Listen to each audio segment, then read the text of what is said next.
So, those are three things that lead to mom brain and decision fatigue, but I am not going to leave you hanging there. We have to have hope in this, and there is hope.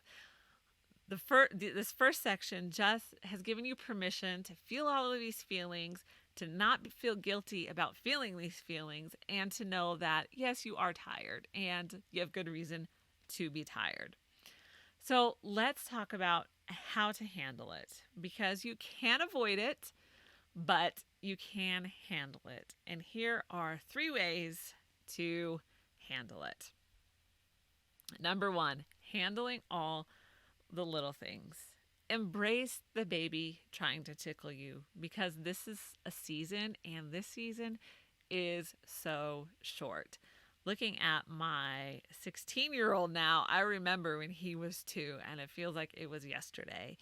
And I remember when he was 2 thinking, like, I can't wait for him to just, get a little bit older, get potty trained, get all of these major milestones that kind of take some of the pressure off of us or relieve us of the physical task that we have to do for our young kids. But now that he's 16 and I look at my 2-year-old, and even all the kids were saying it today, like, you need to stop growing up. Don't grow up anymore. Because it does go by so fast. So embrace the season. It is okay to limit the questions being asked, or to give a time frame on when they can ask. Yes, sometimes I just tell them there's a moratorium on questions. Yes, they know the meaning of moratorium. And, you can't ask right now. That's it. Or, I have to concentrate on this. You can't ask me anything right now until I'm done. It is okay to do this. So, with 6 kids, I am constantly being bombarded with questions. So, I do reach a point of telling them they can't ask anymore. And sometimes it works. Not all the time. I think I get more satisfaction of just telling them that they can't ask me any more questions than them actually following my wishes. Okay, so handling all the little things. Okay, so schedules for kids are amazing. This saves so much time reminding them of all the things that they need to do. So recently, I decided to give my second grader his school schedule.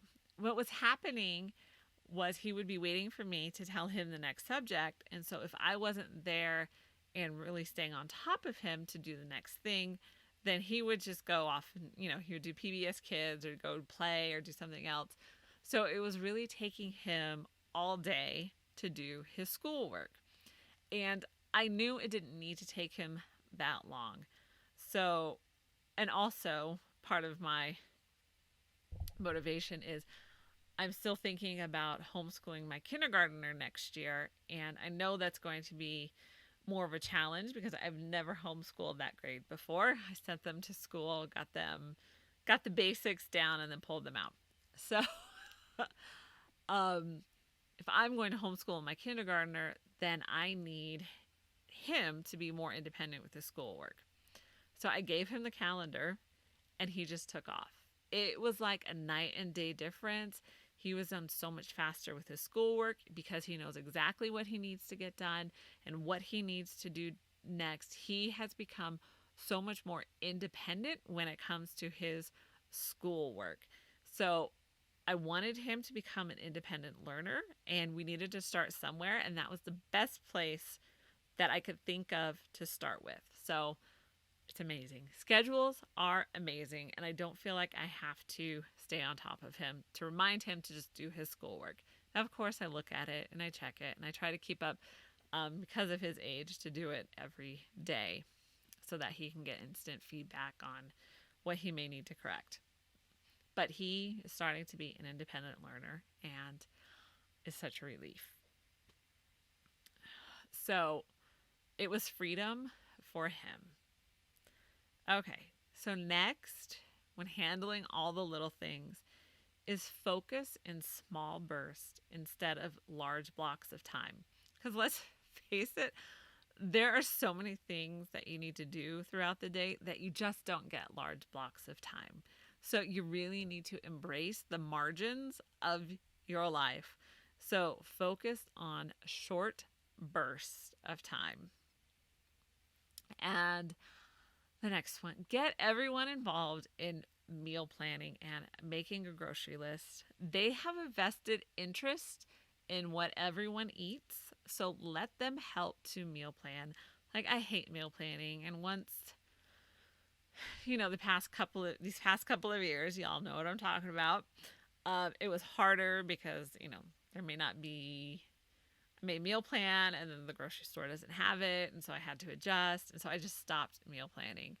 And I actually haven't gotten back into it, and I know I need to, because it helps me when I don't have to think about what we need to eat for dinner tonight. Yeah, I do really have decision fatigue when it comes to what to eat. So the times that I have gotten the kids involved in it, it has been really helpful. I just need to get back into that habit of doing it. So that is practical tips for handling all the little things. So let's get into handling everything you need to remember. And this is the simplest solution. Write it down. So write it down in one place so you know where to look every day. If you spread your to-do list across too many platforms, or you just want to stick it on a sticky note, you're going to end up losing that thing. You'll waste more time just trying to figure out where you wrote it down than what you need to do. So use a planner or use a Fun Mom notebook. I have a few suggestions for the Fun Mom notebooks. This one's a fun one. This one's a brilliant one. And of course, coffee. Okay. So use the Notes app on your phone or the Reminder app on your phone. So I have a planner, and then I will also use the Reminder app if something is time sensitive. So like taking my son to work or picking him up from work, I have those on my phone as reminders so that they buzz me when I need to leave. But for the most part, I write everything down in my planner or one of my notebooks, or a notebook, depending on what it is. Okay, so set your expectations for school. Show your kids where the calendar is and what to turn in for you to check. So put all of that responsibility on your kids to let you know. Not you following up with them, but they have to let you know. Give them the freedom of responsibility and shift some of these things you remember over to them. And sometimes natural consequences just have to take place.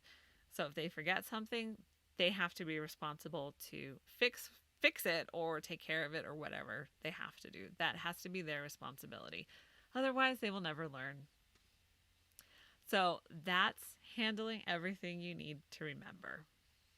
Handling exhaustion. So this is number 3. Sometimes you just need to escape and take a break. And yes, I do have a show on that one as well, so I will leave the link below. And that's okay. You're tired.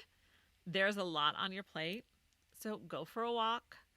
Sit for a few minutes in your room. Take a nap if you can. Soak in a hot tub with chocolate and coffee. I highly recommend. Or read a good book. It doesn't need to be for hours on end. Fit it into the margins of your day, even if it's just 10 minutes sitting on the couch doing nothing. Be intentional about taking time just to chill. And try not to overcommit your schedule. It is easy to try and be involved in everything or want to be involved in everything, but you need to say no.